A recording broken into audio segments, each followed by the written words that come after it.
प्रतिष्ठितो यत्र स्वयं स्वयंभू यर्चेव बुद्धं यतं यादृश्यच्च बलाश्च ये ध्यान विमोक्ष इंद्रिया सत्रैव सत्वापि प्रतिष्ठपेति। बुद्ध ज्ञान जैसा है, जिस प्रकार का है, उसे स्वयंभू यानी स्वचित्त से सत्व यानी जीव स्वयं ही जान जाते हैं, तथा जिन्होंने बल, ध्यान, विमोक्ष और इंद्रिय शक्ति को प्राप्त कर लिया है, वे सत्व उस बुद्ध ज्ञान में प्रतिष्ठित हो जाते हैं। हजारों सालों के बाद भी वह करुणा का सागर है। अंधकार के बादलों को दूर कर वह सूरज की किरण है। भले ही आज वह कई नामों से जाना जाता हो, लेकिन उसकी शिक्षा का महत्व पहले भी उतना ही था, आज भी उतना ही है। जय भीम, नमो बुद्धाय। स्वागत है आप सभी का आपके चहेते चैनल पर, जिसका नाम है बोधिसत्व। हम इस चैनल के माध्यम से भारत देश या पूरे जम्बू द्वीप के जो पुरातात्विक स्थल जो भगवान बुद्ध या बौद्ध संस्कृति से जुड़े हुए हैं, वह आपको दिखाने का प्रयास कर रहे। आज का यह वीडियो नेपाल देश के काठमांडू से लगभग 15 से 20 किलोमीटर की दूरी पर स्थित दक्षिण काली यहाँ के फरफिंग, यह जो स्थली है, यहाँ पर जो नेपाल में या फिर तिब्बतियन बुद्धिज़्म में जिन्हें दूसरे बुद्ध कहा जाता है, यानी पद्मसंभव, इनकी ज्ञान स्थली है। यहाँ पर आज हम जाने वाले हैं और यहाँ पर के जो पुरातात्विक साक्ष्य और साथ ही पद्मसंभवा यानी रिनपोचे, इनके इस ज्ञान स्थली का ऐतिहासिक महत्व भी समझ के लेने की कोशिश करने वाले। आपसे अनुरोध है यह वीडियो ज़्यादा से ज़्यादा शेयर करें, ताकि यह महत्वपूर्ण जानकारी देश समेत दुनिया के लोगों को पता चल सके। तो चलिए आज का वीडियो शुरू करते हैं। भारत देश की भ्रमंती के साथ बोधिसत्व का व्यापक कार्य नेपाल के पहाड़ी क्षेत्र में आ पहुंचा है, जहां आपको हमने पिछले 7 वर्षों में थेरवाद और महायान परंपरा के स्मारक दिखाए हैं। वह कठिन से कठिन परिस्थितियों में दिखाने का प्रयास बिना डगमगाए हमने किया है। नेपाल देश के काठमांडू की यात्रा हमने बिहार राज्य के रक्सौल से की थी। वादियों से घिरे काठमांडू की लंबी यात्रा के पश्चात हमने यहाँ के अनूठी संस्कृति का अध्ययन किया है। वह है तांत्रिक पंथ, जो अपने आप में कई गूढ़ शक्तियों और रहस्यों को समाये हुए हैं, जो अलौकिक अवधारणाओं पर आधारित है। हमने नेपाल के तराई क्षेत्र में जो बौद्ध स्मारक देखे हैं, वह थेरवाद, महायाना इन परंपरा के संबंधित थे, लेकिन पहाड़ी क्षेत्र में वज्रयान शाखा का प्रभाव बड़ी संख्या में दिखाई देता है। काठमांडू यह दुनिया का एकमात्र ऐसा स्थान है जहाँ समय समय पर संस्कृति और प्राचीन स्मारकों में बदलाव होते गए। काठमांडू नाम की उत्पत्ति काष्ठमंडप इससे हुई है, जिसका अर्थ लकड़ी का मंडप होता है। इसका मुख्य कारण यहाँ के प्राचीन स्मारकों में बड़े पैमाने में लकड़ियों का इस्तेमाल किया गया था, जो आज भी चला आ रहा है। काठमांडू के स्वदेशी नेवार जाति के लोग काठमांडू को यमदे इस नाम से जानते हैं। काठमांडू का प्राचीन इतिहास इसके पारंपरिक मिथकों और किंवदंतियों में वर्णित है। गुरु पद्मसंभव अर्थात रिनपोचे, इनका जन्म 8वीं सदी में ओडियाना की भूमि में हुआ था, जिन्हें तिब्बती बौद्ध धर्म के संस्थापक के रूप में जाना जाता है, जिन्होंने पूरे तिब्बत में गुप्त तंत्र मंत्र विद्या का प्रचार प्रसार किया था। वह एक अनमोल वज्र गुरु और महान तंत्र विद्या के गुरु के रूप में जाने जाते हैं।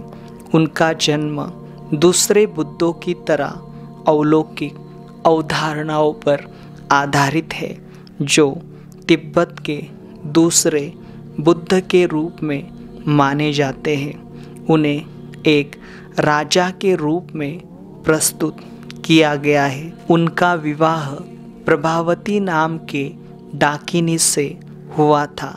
तब उन्हें पगड़ीधारी राजा के रूप में जाना जाता था।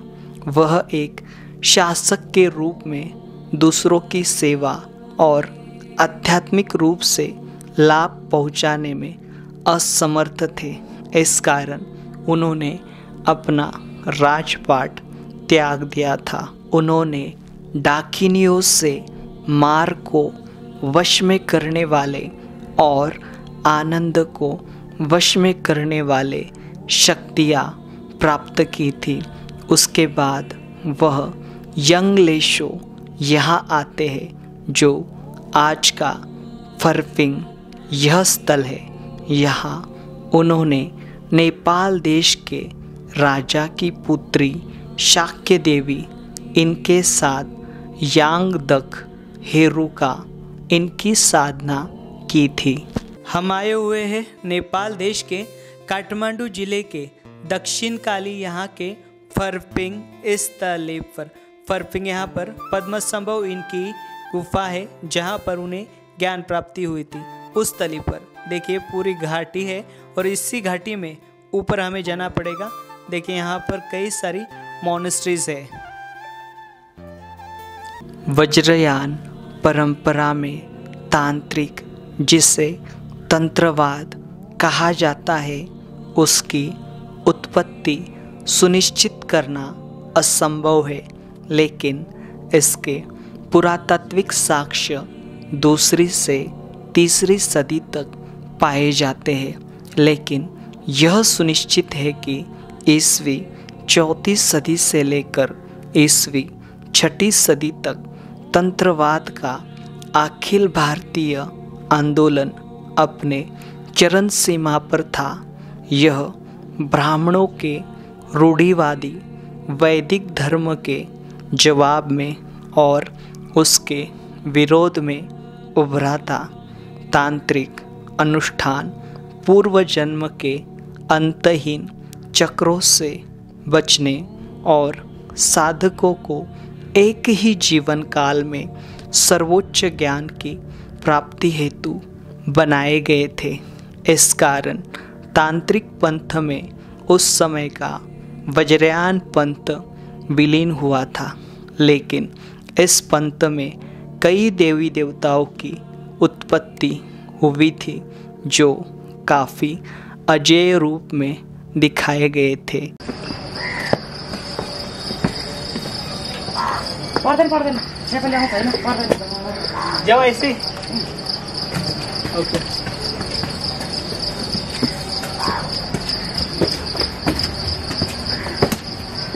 देखिए यहाँ पर अभी हम यहाँ की पहली गुफा में आए हुए, नेचुरल गुफा है।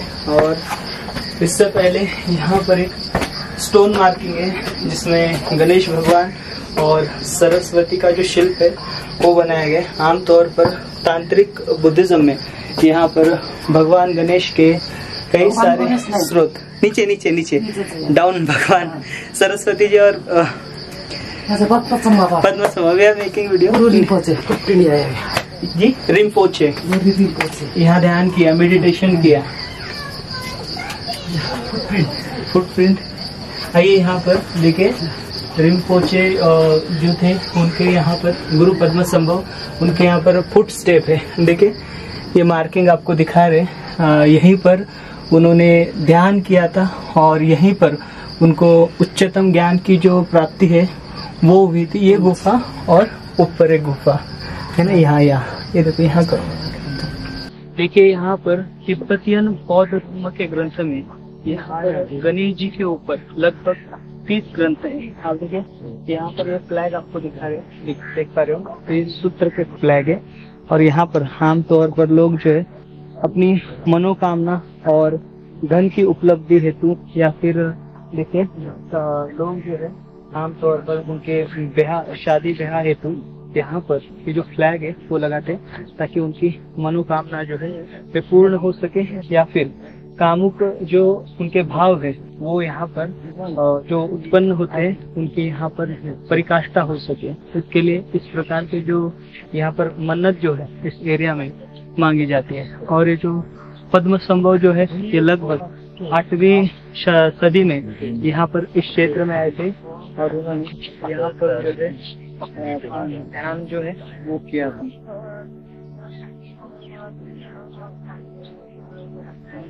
देखिए अभी हम यहाँ पर इस क्षेत्र की जानकारी ले रहे हैं। तो इस क्षेत्र में यहाँ पर कई सारे पुरातात्विक अवशेष जो है वो बिखरे हुए हैं।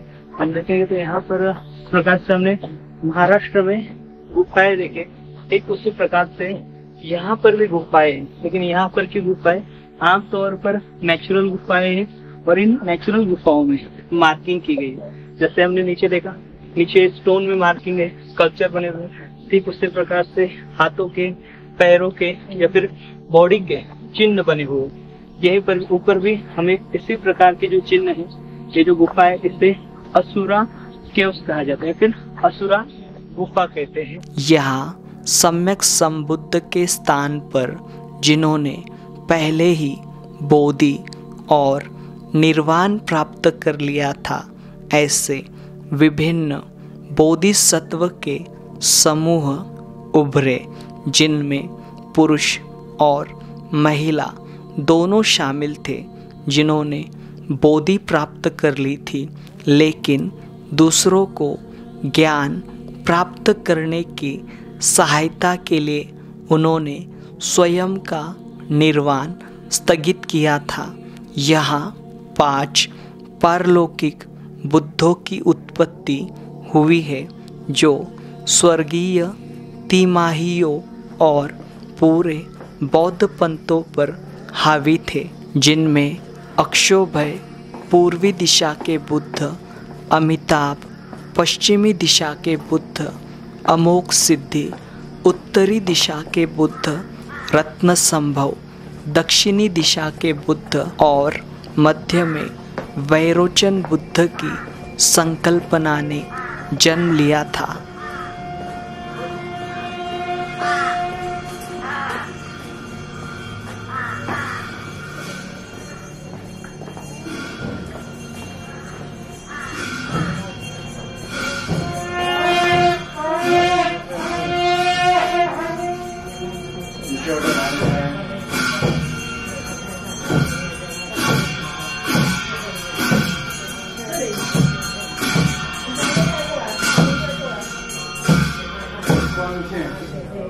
देखिए यहाँ पर इस गुफा में गुरु पद्मसंभव इन्हें ज्ञान प्राप्ति हुई थी। यहाँ पर देखिए पूरे देश विदेश से, बाहर से पर्यटक लोग जो है वे आते हैं तो यहाँ पर देखिए जिस प्रकार से बौद्ध गया महत्वपूर्ण है, ठीक उसी प्रकार से यहाँ पर तिब्बतियन बुद्धिज़्म में या फिर तांत्रिक बुद्धिज़्म में यह स्थली बहुत ही महत्वपूर्ण है, क्योंकि यहाँ पर पद्मसंभव को प्रतिबुद्ध कहा जाता है। देखिए यहाँ पर एक तो आधुनिक विहार है और साथ ही साथ देखिए यहाँ पर पुरातात्विक अवशेष हैं। जैसे यहाँ पर देखिए पद्मसंभव जी का शिल्प है, उसके उनके साथ हेरू कना है, और उसके साथ देखिए ये और एक शिल्प है जो कि मिट गया है। और यहाँ पर देखिए गुरु पद्मसंभव इनका ये जो हाथ है, हाथ के जो निशान है वो आपको दिखाई दे रहे हैं। यहाँ पर देखिए जो तांत्रिक बुद्धिज़्म के जो प्रैक्टिशनर है वो ज़्यादातर आते हैं। और यहाँ पर ये जो आप अवशेष देख पा रहे हो या फिर ये जो चिन्ह देख पा रहे हो, यह 8वीं सदी के बताए जाते हैं, यानी बहुत ही प्राचीनतम बताए जाते हैं। देखिए वहाँ पर भी गुफा के बाहर और एक अन्य शिल्प है, और इस गुफा में यहाँ पर गुरु पद्मसंभव इनका जो शिल्प रखा हुआ है प्राचीनतम है। देखिए यहाँ पर आपको दिखाई देगा, यहाँ पर लोग जो है वे ध्यान कर रहे हैं इस प्रकार से। और देखिए उनके बगल में हेरू का और वज्र किला है। तो यहाँ पर देखिए लोग जो है बहुत दूर दूर से आकर यहाँ पर मेडिटेशन करते हुए दिखाई दे रहे हैं। आइए यहाँ पर बाहर ये 2 शिल्प महत्वपूर्ण है, और साथ साथ यहाँ पर देखिए यहाँ पर भी सेम एज इट इज़ यहाँ पर आपको ये पद्मसंभव दिखाई दे रहे हैं, और उनके बगल में वज्र कलिका दिखाई दे रहे हैं, और यहाँ पर हेरू का दिखाई दे रहे हैं। तो दोनों शिल्प जो है वो दिखाई दे रहे हैं। यहाँ पर देखिए महाबोधि बुद्ध विहार में जिस प्रकार से द्वीप जलाते, ठीक उसी प्रकार से द्वीप जलाने की जो परंपरा है वे यहाँ पर भी है। यहाँ पर देखिए कुछ इस पूरे पहाड़ में प्राचीन लिपि में लिखा भी गया है। यहाँ पर आप ये पैर ये देख पा रहे हो पद चिन्ह, ये पद्मसंभव गुरु पद्मसंभव जी इनके हैं, रिनपोचे इनके। और साथ ही में अंदर देखिए कंटिन्यूसली चैंटिंग हो रही है, और ये जो चैंटिंग है तिब्बतियन चैंटिंग है, तिब्बतियन स्टाइल है। और ये आप दीप जलाए हुए आप देख पा रहे हो। यहाँ पर बड़ी संख्या में लोग जो है वो आते हैं।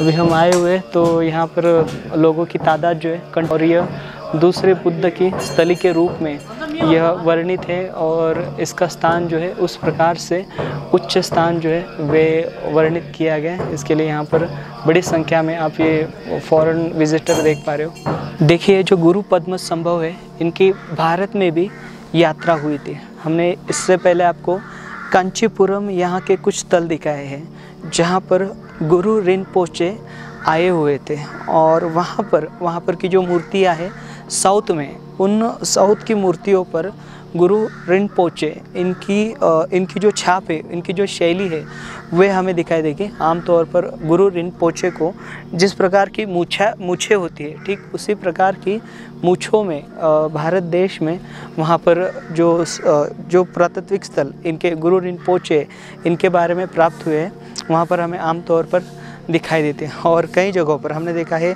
नालंदा हो या फिर यहाँ पर विक्रमशिला हो, यहाँ पर भी देखें ये जो तिब्बतियन बुद्धिज़्म है उनके जो पुरातात्विक जो साक्ष्य है वो हमें दिखाई देते हैं। तो हमने इससे पहले भी आपको ये जानकारी दी है, और फिर से यहाँ पर जिस स्थली पर उनको ज्ञान प्राप्ति हुई थी उसी स्थली पर से आपको उसके पुरातात्विक साक्ष्य जो है वे दिखा रहे हैं।